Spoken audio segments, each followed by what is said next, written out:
$65 billion. That is not the amount FTX lost.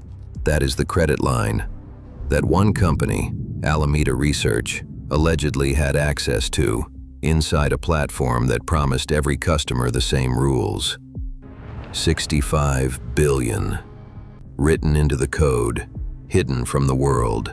And the man who helped build that door into the system? He was not some rogue hacker.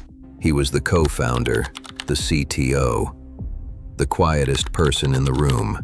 His name was Gary Wang. And by the time anyone understood what he had helped build, $8 billion in customer money was already gone. But here is the part that will stay with you. He did not run. He did not hide. He walked into a federal courtroom, sat down, and explained, line by line, exactly how the system worked, exactly who told him to build it, and exactly why he said yes. So how does someone go from writing code at Google to standing at the center of the biggest financial fraud in crypto history? That story starts long before the collapse. Gary Wang was never the person you noticed first. In group photos from MIT, he is the one slightly off to the side, not smiling too wide, not standing too close to center. If you looked at him, you would think, smart kid, quiet kid, probably writes clean code, and you would be right. But you would also be missing the thing that made him dangerous. He understood systems, not the surface, the architecture beneath, the logic no one sees, the rules that hold everything in place, and the tiny exceptions that can quietly undo all of it. At MIT, he studied mathematics and computer science. He was the kind of student who could solve a problem 3 different ways and still wonder if there was a fourth. Not competitive about it, not showy, just wired to think in systems, to see how pieces connect, where the logic flows, and where it breaks. After graduating, he went to Google, not to the flashy product teams, to back-end infrastructure. He worked on systems related to Google Flights, the kind of engineering that powers what millions of people use every day without ever thinking about it. Booking engines, search optimization layers, server architecture, the kind of work where the best compliment is that nobody knows you exist. And that is exactly where Sam Bankman-Fried found him. They had known each other from MIT. Sam was the opposite of Gary in almost every way. Loud where Gary was quiet, performative where Gary was precise. Sam slept on beanbags in the office and gave interviews in cargo shorts. He talked about saving the world through effective altruism. He talked constantly, but Sam needed Gary, because Sam could sell anything, but he could not build a trading engine. Gary could. And in 2019, they co-founded FTX. Sam became the face. Gary became the foundation. One stood in front of cameras, the other sat behind a screen, and for a while, it looked like the perfect partnership. But it was not perfect. It was just invisible. And the problem with invisible foundations is this: by the time the cracks show on the surface, the damage underneath has already gone too far to fix. To understand what went wrong, you first need to understand what went right. Because FTX did not start as a scam. It started as one of the fastest growing crypto exchanges in the world. And that growth was real. By 2021, FTX was valued at $32 billion. Their ads ran during the Super Bowl. Tom Brady promoted it. Steph Curry endorsed it. Larry David starred in a commercial making fun of people who missed the next big thing. Celebrities lined up. Venture capital firms, Sequoia, SoftBank, Tiger Global, poured in billions. Sequoia even published a glowing profile of Sam Bankman-Fried on their website, calling him a once-in-a-generation founder. Everyone wanted a piece of FTX, and at the center of all of it, a luxury compound in the Bahamas, Nassau, a cluster of penthouses overlooking the ocean where the inner circle both lived and worked, sometimes in the same room. That is where the decisions were made. Sam, Gary, Caroline Ellison, who ran Alameda Research, Nishad Singh, and about 6 or 7 other people, many of them dating each other, sharing apartments, making decisions worth billions over group chats and spreadsheets at 3 in the morning. It looked less like a global financial institution and more like a college dorm with a Bloomberg terminal. There was no board of directors in any real sense, no compliance department with teeth, no adult supervision, just a handful of 20-somethings managing other people's money on an island in the Caribbean. Now here is where it gets dangerous. FTX was the exchange. Customers deposited money, traded crypto, trusted the platform to keep their funds safe. But there was another company, Alameda Research, that sat right next to FTX. Same office, same leadership, same inner circle. Alameda was a trading firm. FTX was the exchange. On paper, they were separate. In practice, the wall between them was made of code. And Gary Wang held the keys to that wall. According to US regulators and later testimony, software features built by Wang and engineer Nishad Singh at Sam Bankman-Fried's direction gave Alameda privileges that no other customer had. Alameda could maintain a negative balance. It was exempt from automatic liquidation, and it had access to what regulators described as a virtually unlimited line of credit, eventually reaching approximately $65 billion. Let that sit for a second. Every other customer on FTX played by the rules. If their position got too risky, the system cut them off. If they went negative, the system stopped them. That is how a fair exchange works. But Alameda? Alameda kept moving, not because it hacked the system, because the system was built to recognize it differently. And here is the part most people miss. This was not one dramatic decision made in a dark room. It was a series of quiet changes. A feature here, an exemption there, a number adjusted, a rule softened. Each one small enough to justify, each one pushing the line a little further.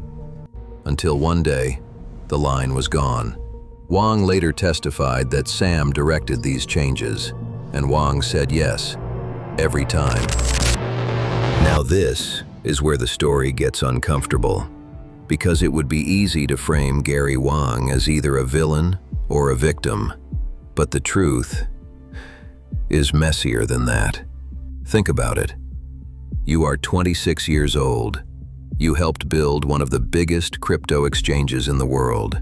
Your co-founder, the guy who recruited you, the guy whose name is on every headline, is asking you to make changes to the code. He is the CEO. He handles the business. You handle the tech. He says Alameda needs more flexibility. He says it is temporary. He says it is necessary for operations. He says it will be fine. What do you do? And that is the question that makes Gary Wang's story different from a simple crime thriller. Because millions of people have been in some version of that position. Not at the FTX scale, but the mechanics are the same. A trusted authority asks you to bend a rule, just a little, just this once, and you tell yourself, I am just writing code, I am just doing my job, the business decisions are not mine. But that is exactly how systems break, not with explosions, with compliance. Wang later told prosecutors there was a point where the numbers stopped making sense. Alameda owed FTX billions. The collateral backing those positions was mostly FTT, a token that FTX itself had created. In other words, the money propping up Alameda's massive bets was tied to a token whose value depended on FTX continuing to exist. If FTX faltered, FTT would crash. If FTT crashed, Alameda's collateral would evaporate. And if Alameda's collateral evaporated, FTX customer funds, the real money real people deposited, would disappear with it. It was a house of cards, balanced on a coin they printed themselves. Wang raised concerns with Sam. According to testimony, Sam provided explanations. Wang said he accepted them at the time. Later, he told the court he learned the full scale of the fraud, later than others in Bankman-Fried's inner circle. Whether that is entirely true, only Gary knows. But the pattern is clear. One more conversation, one more justification, one more day of writing code and telling yourself it would all work out. Until November 2022, when it all stopped working out. It started with a spreadsheet. On November 2nd, 2022, CoinDesk published a report based on a leaked Alameda Research balance sheet. The numbers showed something disturbing. A huge portion of Alameda's assets were held in FTT, the token created by FTX, the very token whose value depended entirely on trust in FTX. The moment that trust was questioned, the math stopped working. Then Changpeng Zhao, the CEO of Binance, FTX's biggest competitor, posted on social media. He announced that Binance would liquidate its entire FTT position. He framed it as risk management. The market read it as a death sentence. What happened next unfolded in hours, not days. November 6th, withdrawal requests started flooding in. First hundreds, then thousands, then hundreds of thousands. People who had never thought twice about FTX's safety were suddenly racing to get their money out. The numbers kept climbing. Within 72 hours, approximately $6 billion in withdrawal requests hit FTX. The servers groaned under the load. Transactions slowed, then stalled, then stopped. Error messages began appearing on screens across the world. And on Reddit, on Twitter, on Telegram channels, the panic spread in real time. People posting screenshots of frozen accounts. People asking, "Where is my money?" People who had their entire savings on FTX. Teachers, freelancers, small business owners, watching their screens and realizing that the number staring back at them might be a lie. Because that is the cruelest part of this story. Their balances still showed numbers. The interface still looked clean. The app still loaded. The branding was still polished. Everything on the surface said, "Your money is here." But underneath, in the architecture Gary Wang had helped build, the money had already moved. Customer funds had flowed to Alameda. Alameda had used them for trading, for investments, for covering losses. And now, when customers came to collect, there was not enough left. On November 8th, FTX halted withdrawals. On November 9th, Binance briefly considered acquiring FTX, then walked away after reviewing the books. On November 11th, FTX filed for bankruptcy. Sam Bankman-Fried stepped down as CEO. The shortfall in customer funds was estimated at approximately $8 billion. 3 days. That is all it took. The fifth largest crypto exchange in the world went from $32 billion to zero. And somewhere in the Bahamas, behind a screen, sat the quiet programmer who had helped build the system that made it all possible. The one who had said yes, one too many times. After the collapse, 4 people from the inner circle faced federal charges. Sam Bankman-Fried, Gary Wang, Caroline Ellison, who ran Alameda Research, and Nishad Singh, the other engineer. Gary Wang was the first to flip. In December 2022, just weeks after the bankruptcy, Wang pleaded guilty to 4 felony charges, including wire fraud, conspiracy, and securities fraud. Then, he began cooperating with federal prosecutors, fully, completely. Every question, every document, every line of code. And when Sam Bankman-Fried's trial began in October 2023, Gary Wang took the stand. Picture this: a federal courtroom in Lower Manhattan, wooden benches, fluorescent light, the kind of room where the temperature never feels right. Sam Bankman-Fried sitting at the defense table in a suit that does not quite fit, a long way from the cargo shorts and t-shirts. Jury to the side, prosecutors in front, reporters filling every available seat, and across from all of them, the quiet engineer who built the machine, Gary Wang, thin, composed, speaking in the same flat, technical tone he probably used to explain server architecture at Google.